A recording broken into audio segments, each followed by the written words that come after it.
Docteur Verschuren, vous êtes neurologue au service des maladies neuromusculaires et SLA du professeur Charamatarian à l'hôpital de la Timone. Vous êtes aussi coordonnatrice du centre de référence SLA et autres maladies rares du neurone moteur au sein de la filière de santé Filson. Nous sommes en amont de la 15e journée maladies rares et merci beaucoup, Docteur Verschuren, d'être au rendez-vous pour nous parler de ce centre de référence. Pourriez-vous tout d'abord nous parler un peu de sa constitution ? Oui, merci de m'inviter à vous parler du centre.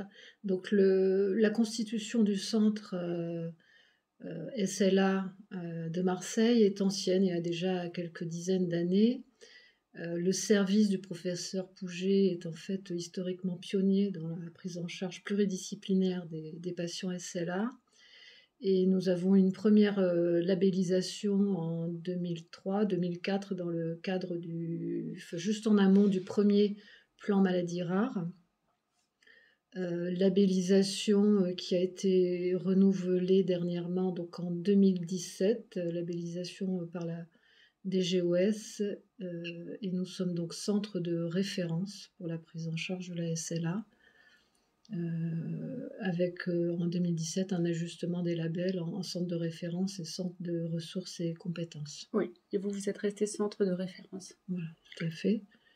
Et est-ce que vous pouvez nous expliquer en quoi consistent ces maladies prises en charge, donc la SLA et puis ces autres maladies rares du neurone moteur?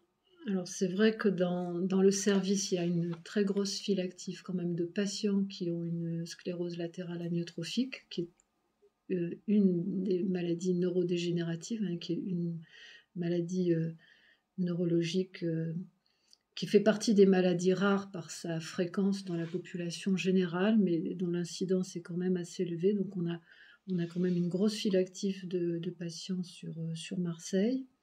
Et on s'occupe aussi d'autres maladies du neurone moteur encore plus rares, d'origine génétique ou autre. D'accord. Et donc SLA, sclérose latérale amyotrophique, maladie de Charcot, est-ce qu'il y a une part génétique ou d'hérédité dans cette maladie? Alors, normalement, la SLA est une maladie dégénérative qui survient surtout avec l'âge, comme toutes les maladies neurodégénératives, donc qui est sporadique, c'est-à-dire sans caractère héréditaire, sans caractère de transmission. Mais il y a des SLA d'origine familiale, d'origine génétique, c'est environ 10% des cas. Il y a actuellement beaucoup de recherches dans ce cadre-là. Et puis il y a ces autres maladies du neurone moteur plus rares qui peuvent, elles, être d'origine génétique, en effet. D'accord, merci beaucoup. Et bon, donc pour continuer sur le parcours du patient, donc le diagnostic. Donc on va parler peut-être plus précisément de la SLA. Est-ce qu'il s'établit sur un tableau clinique et ensuite génomique ou comment vous procédez? Alors la SLA, c'est avant tout un diagnostic clinique, en effet, donc c'est vraiment l'examen clinique qui est important. Des examens électrophysiologiques, l'électromyogramme par exemple, qui est un examen primordial pour établir un diagnostic, et puis les examens plus courants d'imagerie ou biologiques pour éliminer les diagnostics différentiels importants.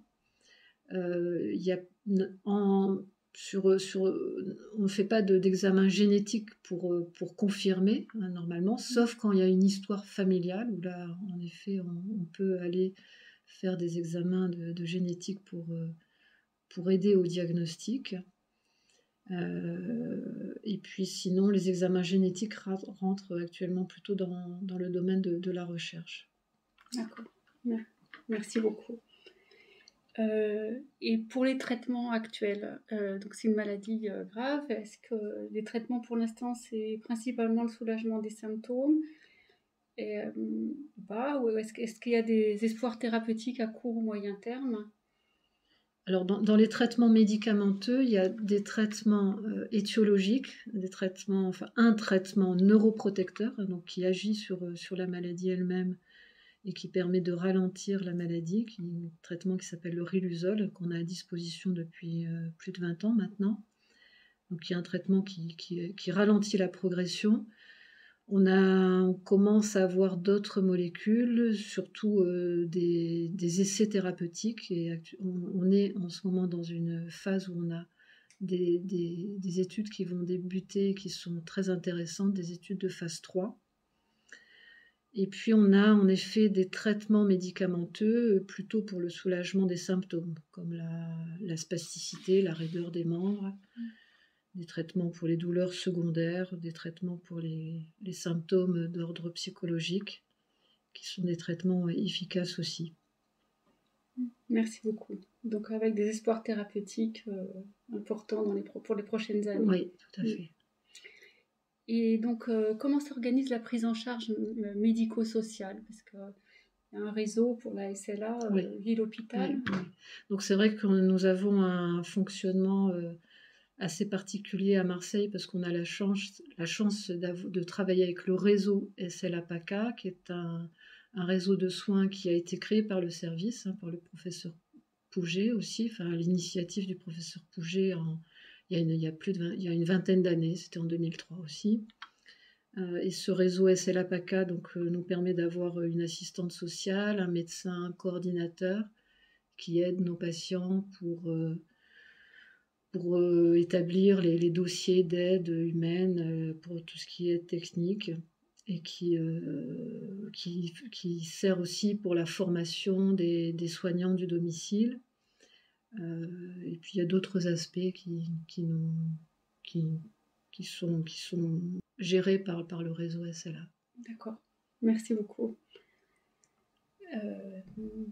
Merci. Donc, pour continuer sur l'innovation et la recherche, donc il y a votre centre à Marseille, un centre constitutif, et il fait partie, comme les autres centres, d'un réseau en fait au niveau national. Donc, comme on l'a dit, vous faites partie de la filière Filsan. Vous êtes aussi rattaché à un centre de référence maladies rares qui est coordonnateur, qui est à Limoges. Et vous êtes aussi en lien avec une association, l'Association pour la recherche sur la sclérose latérale amyotrophique, la RSLA. Est-ce qu'il y a des projets, des actions en cours à destination directe des patients dont vous souhaiteriez nous parler aujourd'hui dans le cadre de ce réseau? Il y a eu beaucoup de projets, mais enfin, si je devais retenir les 2 projets très récents, il y a d'une part l'organisation d'un réseau de recherche clinique par la filière FILSLAN, qui vient d'obtenir un label national qui permet d'accompagner les essais cliniques, qui aide à la réalisation des essais cliniques avec une coordination au niveau national, qui permet de mettre en commun des expertises, qui permet de mettre en commun des files actives au niveau des différents centres SLA français, avec des collaborations européennes et internationales. Donc ça, c'est une chose importante au niveau de l'organisation de la recherche clinique et pour les essais thérapeutiques en France. Le deuxième projet qui va se mettre en place, enfin en tout cas qui va se préciser probablement dans les mois qui viennent avec le plan national pour les soins palliatifs là, qui se met en place et qui va permettre d'informer sur le développement des soins palliatifs et l'accompagnement de fin de vie pour favoriser l'appropriation des droits des personnes malades, de donner des informations sur la personne de confiance, sur les directives anticipées. Ça, ce sont des éléments importants dans la prise en charge de nos patients. Et surtout apporter une meilleure connaissance des soins palliatifs et des conditions de prise en charge de fin de vie qui peuvent être proposées au niveau national et qui sont souvent méconnues des patients et des aidants. D'accord, merci beaucoup. Oui. Donc avec des actions coordonnées, concertées, pour finalement améliorer dans l'ensemble ces soins palliatifs. Oui, oui. Et à destination des professionnels de santé, il y a aussi le PNDS pour la sclérose latérale amyotrophique auquel vous avez participé. Est-ce qu'il y a eu dans ce PNDS des apports clés pour le diagnostic ou le suivi? Alors, il y a eu un premier PNDS qui avait été mis à jour en 2015 Et donc, il y a un nouveau PNDS qui doit être ajusté, qui va sortir prochainement. Ce qui a changé sur les dernières années et qui apparaîtra peut-être plus clairement dans le nouveau PNDS, ce sont les aspects génétiques, puisqu'il y a eu beaucoup de recherches en génétique et beaucoup de résultats avec la description de nouveaux gènes. Et notamment au niveau national, on a une étude de recherche clinique un protocole qui s'appelle GENI-ALS, où on essaye de repérer les formes génétiques, et notamment les formes même pour les patients pour lesquels il n'y a pas d'histoire familiale connue et pour lesquels on pourrait repérer des gènes mutés, puisqu'on commence à avoir des traitements de phase 1 pour certaines formes génétiques, des traitements avec des oligonucléotides antisens, donc des études très intéressantes qui sont en cours et pour lesquelles on a beaucoup d'espoir. Donc il y a ces aspects génétiques qui sont nouveaux et qui seront ajustés dans ce nouveau PNDS. Et l'autre élément important, c'est aussi ce qui concerne l'éducation thérapeutique des patients, puisque les programmes d'ETP se sont généralisés au niveau des centres SLA, au niveau français. Et donc il y aura une mise à jour à ce niveau-là. D'accord. Super. Et au niveau des actions pour l'amélioration de la prise en charge des patients en situation d'urgence, je sais qu'il y en a eu, est-ce que vous pouvez nous en parler?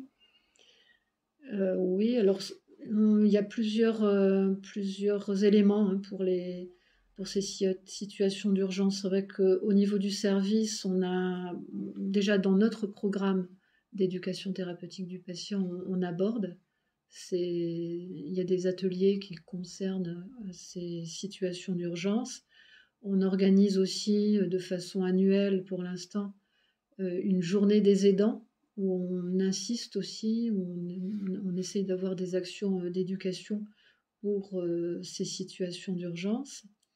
Et plus globalement au niveau national, il y a eu la réalisation de cartes d'urgence maladies rares adaptées pour les patients SLA, aussi des fiches de régulation SAMU avec des recommandations qui sont disponibles sur Orphanet. Mais voilà, donc on a différents documents qui sont disponibles et qui sont importants pour ces prises en charge dans le cadre de l'urgence.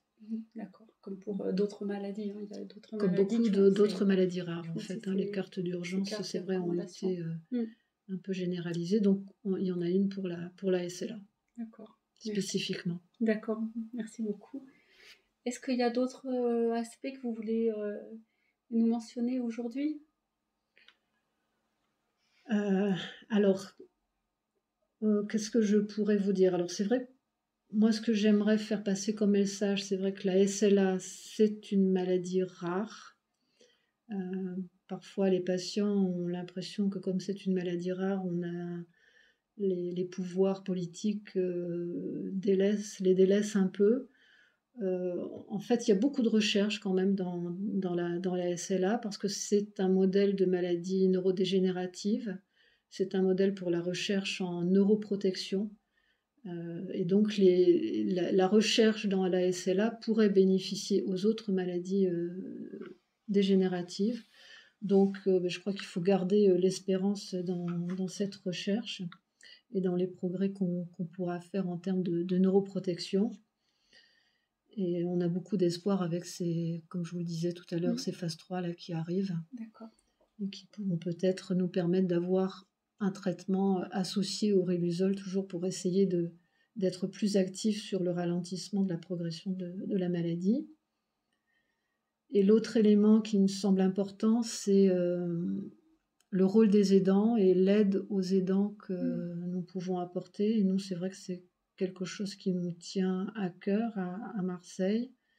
Les aidants sont inclus dans la prise en charge, ils sont vraiment partie prenante. On essaie de travailler tous en équipe, avec l'équipe pluri du centre, avec avec les patients, avec les aidants, pour essayer de préserver une qualité de vie optimale pour nos patients, aussi. pour nos aidants aussi. Voilà. On Merci travaille beaucoup. tous ensemble. Oui, c'est primordial. Voilà. Bien, merci beaucoup, Dr Verschuren. Merci à vous. Votre centre a aussi un site web dédié si les personnes veulent avoir un peu plus d'informations. Oui. Et on vous souhaite une très bonne continuation à vous, vos patients, votre équipe. Merci beaucoup. Merci.